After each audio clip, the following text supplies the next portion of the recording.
Hi everybody, thanks for stopping by to check out the video. I'd like to talk a little bit about the Foucault Pendulum and what it shows us. It's a simple device that was conceived of as an experiment to show if the Earth is rotating or not. And I first saw one at the Smithsonian Institution in Washington, D.C., but they're everywhere, all over the place, every country, every state in the U.S., and if you can't see one for yourself, there are YouTube videos where you can get an idea of what this thing does. Now, heads up to the flat earthers, this does not involve NASA and nothing to do with CGI or Photoshop. There's no Illuminati involved, and there's no global pendulum conspiracy, and there's no flat earth explanation. So, let's take a look. The flat earthers claim that the Earth is stationary, but is that really true? We look at the sun in the sky, and it appears to be moving 15 degrees every hour, and this can be confirmed with an armillary sundial, and it moves at that speed every day, summer, winter, doesn't matter. But is it the sun that's orbiting the Earth, or is the Earth rotating? It's really not easy to tell. Now, the same thing happens at night. You go out and you look at the stars. They do the same thing that the sun does. They move 15 degrees an hour around the North Star if you're in the Northern Hemisphere. But is it the stars that are moving, or is the Earth rotating? Now, it's not easy to tell, but a guy by the name of Leon Foucault in 1851 came up with this great simple idea. His idea was to create a really gigantic pendulum, and maybe using that thing would shed a little light on this question. So he makes this giant pendulum, and that's what we're looking at here. The weight is 62 pounds. The cable is 220 feet long. And it takes about 10 seconds for one oscillation. So it starts at one side, swings through the center to the other side, comes back 10 seconds. So it's big, it's massive, it's slow. Part of his design was to have a pendulum that doesn't just move left and right like a clock pendulum, but it can move forwards and backwards in any direction. And also, he wanted to release it without influencing what the thing is doing. So he came up with this idea to, they take a piece of string and they tie it to the pendulum and attach that to something, big and heavy, and wait until the pendulum is settled down and it's not moving anymore. Then they'll take a flame like a candle or something and burn the string, and this releases the pendulum.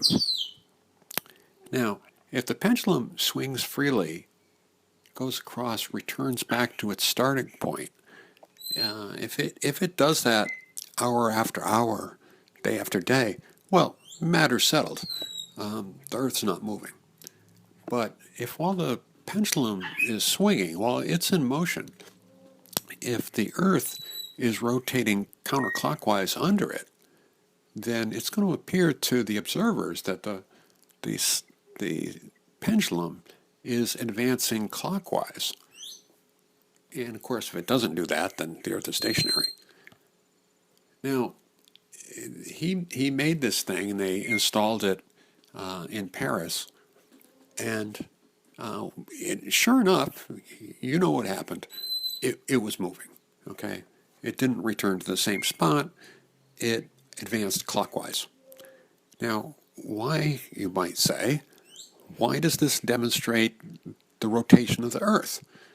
Well, it's because there's no force acting on the pendulum to make it change its plane of oscillation and advance in a clockwise direction. None at all. It's released extremely carefully. The thing should swing and return back to its starting point, and if the Earth was stationary, that's what would happen. But something different happens. Now, take a look at the picture. down on the right-hand side, you're going to see these pins that they set up around the pendulum. And this is just for the observers to tell if something's happening or not. On the left-hand side, you'll see that the pins are all knocked down. And this is just to make the pendulum appear that it's doing something. Otherwise, the observers really wouldn't be able to tell, because it changes its direction so slowly.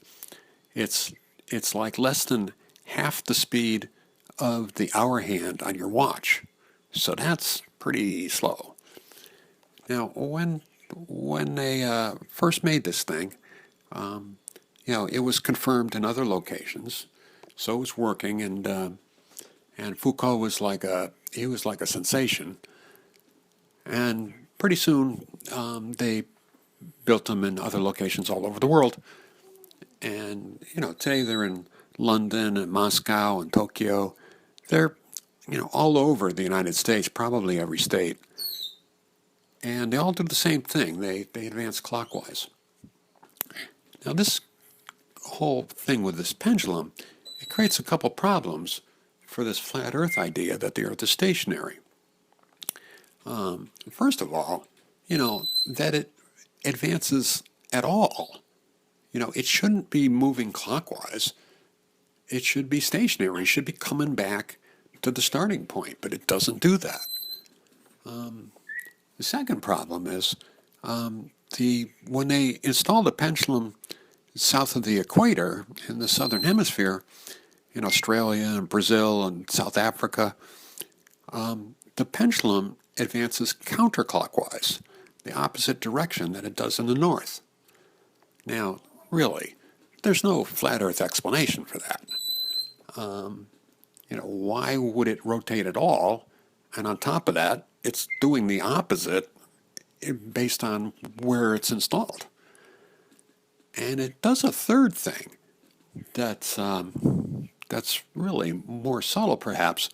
But where you install the pendulum, this has an effect on the amount of rotation that it does per hour.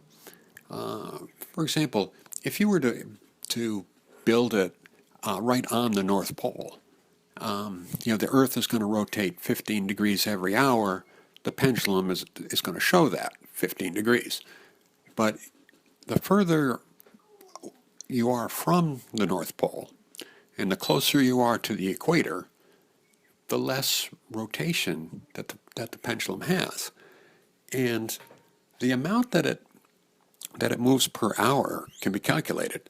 If you take 15 degrees, that's how much the Earth would move in 1 hour, multiply by the sine of your latitude, and this is going to tell you how many degrees the pendulum is going to advance for whatever location you put it on.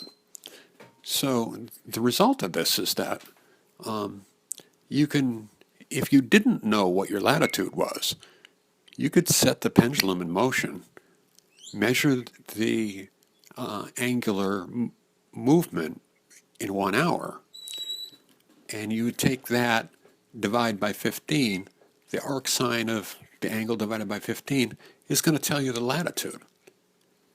So that's a curious thing that the flat Earth can't explain.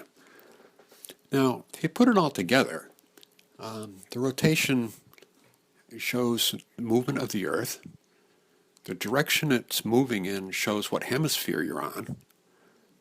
The angle displacement, it's a function of the latitude. So it'll actually tell you if you're in the northern or southern hemisphere and what latitude you're at. Now, you put it all together, this can only mean one thing. We're on a spinning round planet. Case closed.